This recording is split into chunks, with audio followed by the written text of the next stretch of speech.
पिछले कुछ दिनों में हैदराबाद सिटी और तेलंगाना स्टेट में जो अस्सलाम वालेकुम नाजरीन, KBN न्यूज़ चैनल में आप तमाम का तहे दिल से इस्तकबाल है। आइए आज की अहम खबर पर नज़र डालते हैं।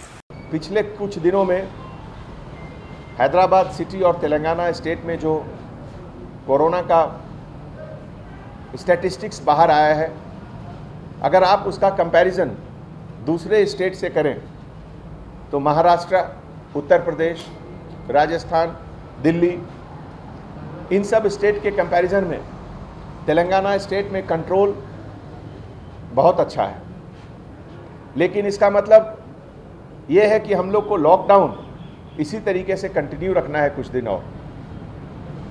हमारे ऑनरेबल CM साहब 7 मई तक के लिए लॉकडाउन का अनाउंसमेंट किए हैं और पब्लिक सपोर्ट, पब्लिक कोऑपरेशन और पूरे डिपार्टमेंट्स की तरफ से कलेक्टिव एफर्ट से ये पूरा लॉकडाउन अच्छी तरीके से चल रहा है।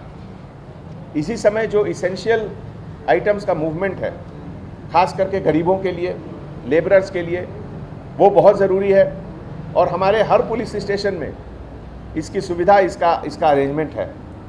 बहुत जगह हमारे पुलिस स्टेशन के पेट्रोल गाड़ी में भी इमरजेंसी सर्विसेज के लिए प्रेग्नेंट लेडीज़ को हॉस्पिटल ले गया।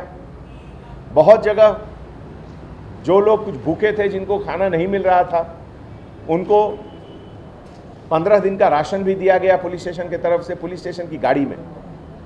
ये सब इसीलिए पॉसिबल है कि हमारे कांस्टेबल ऑफिसर शिफ्ट सिस्टम में 24 आवर्स काम कर रहे हैं और पब्लिक भी उनको अप्रिशिएट कर रही है। पब्लिक के तरफ से भी फुल कोऑपरेशन है। तो ऐसे मौके पे एक बार फिर मैं आप लोग सबसे ये रिक्वेस्ट करता हूँ कि लॉकडाउन को 100% सक्सेसफुल रखें। ये बीमारी को रोकने का केवल वही एक इलाज है कि आप घर के बाहर नहीं निकलें। घर के बाहर आप जाएंगे तो आपके साथ वो वायरस आपके घर के अंदर घुस जाएगा और फिर आपके बच्चों को परेशान करेगा, आपके बुजुर्गों को परेशान करेगा। इससे बचने का यही तैयारी है कि आप घर के अंदर रहें। शुक्रिया।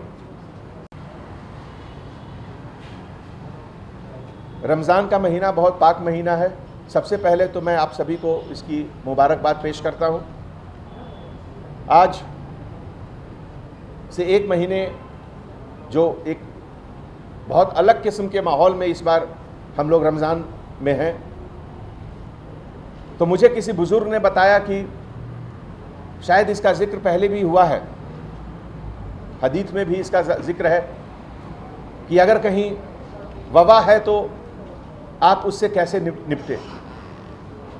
कुरान शरीफ में भी इसका ज़िक्र है कि आप ज़रूरत पड़ने पर किन हालात में घर के अंदर से भी नमाज अदा कर सकते हैं। और मुझे पूरा यकीन है कि अल्लाह सुब्हानहू व तआला, जिनकी झोली में रहम बहुत ज़्यादा है, आपकी दुआओं को, आपकी नमाज को ज़रूर कबूल करेंगे।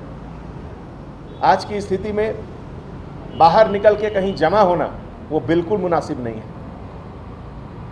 जैसा कि आप जानते हैं, दूसरे देशों में, कोरिया में, बाकी सब जगह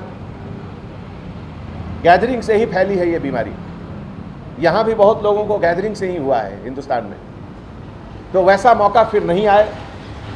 आज की तारीख में सबसे ज़रूरी अगर कोई चीज़ है तो इस वायरस को रोकना है। और इस वायरस को अगर हम रोकना चाहते हैं तो उसके लिए सबसे बड़ी चीज़ है कि सोशल डिस्टेंसिंग, एक जगह ज़्यादा लोग जमा न हो। मुझे उम्मीद ही नहीं, पूरा यकीन है कि आप लोग इस चीज़ की नज़ाकत को समझेंगे और घर के अंदर से ही नमाज अदा करेंगे। शुक्रिया। पिछले 1 महीने से हैदराबाद सिटी पुलिस के पूरे 10,000 से ज़्यादा ऑफिसर्स शिफ्ट सिस्टम में 24 आवर्स हैदराबाद की आवाम की सेफ्टी और सिक्योरिटी के लिए मुस्तैद है। ऐसे बहुत से केस आए हैं जिसमें कि हमारे कांस्टेबल ऑफिसर अपनी पेट्रोल गाड़ी में प्रेग्नेंट लेडी को घर से हॉस्पिटल ले गए हैं। ऐसी बहुत सी कहानियां हैं, ऐसी बहुत सी वाक़या सामने आई हैं जिसमें कि हमारे कांस्टेबल ऑफिसर अपने कॉल ऑफ ड्यूटी के तहत बहुत कुछ ऐसा किए हैं वो लोग जो शायद आज तक नहीं हुआ। तो सबसे पहले तो मैं उन सभी ऑफिसर को सैल्यूट करता हूं और ऐसे मौके पे उनके फैमिली मेम्बर्स को भी मैं सैल्यूट करता हूं कि उनके द्वारा जो हौसला अफजाई की गई है हमारे कांस्टेबल ऑफिसर्स की, इस जंग में लड़ने में हमारे पुलिस ऑफिसर्स के फैमिली की बहुत अहम रोल रही है और उन सबका मैं बहुत बहुत शुक्रिया अदा करता हूँ। Thank you. A1 टाउनशिप की एक और नई पेशकश। जहांगीर पीर दरगाह से 2 किलोमीटर पहले मल्टीनेशनल कंपनीज के करीब, जो कि बिल्कुल आबादी से लगा हुआ, बेंगलोर हाईवे से सिर्फ 5.5 किलोमीटर, बीटी रोड से लगा हुआ, तमाम डेवलपमेंट के साथ 5,50,000 में 100 गज का प्लॉट। A1 टाउनशिप में आपका ये छोटा सा इन्वेस्टमेंट आपका और आपके बच्चों का मुस्तकबिल बदल सकता है। आज ही तशरीफ लाएं और A1 टाउनशिप के इस प्रोजेक्ट से फायदा उठाएं। Office at pillar number 235 opposite fisheries department, Rajendra Nagar, Hyderabad. अगर आपने हमारे चैनल को अभी तक सब्सक्राइब नहीं किया है तो यहाँ पर रेड कलर का सब्सक्राइब बटन दिख रहा है, उसे क्लिक करें और हमारे चैनल को सब्सक्राइब कीजिए और साथ ही साथ बेल आइकन को भी क्लिक कीजिए, जिससे आपको ताज़ा अपडेट मिलती रहे।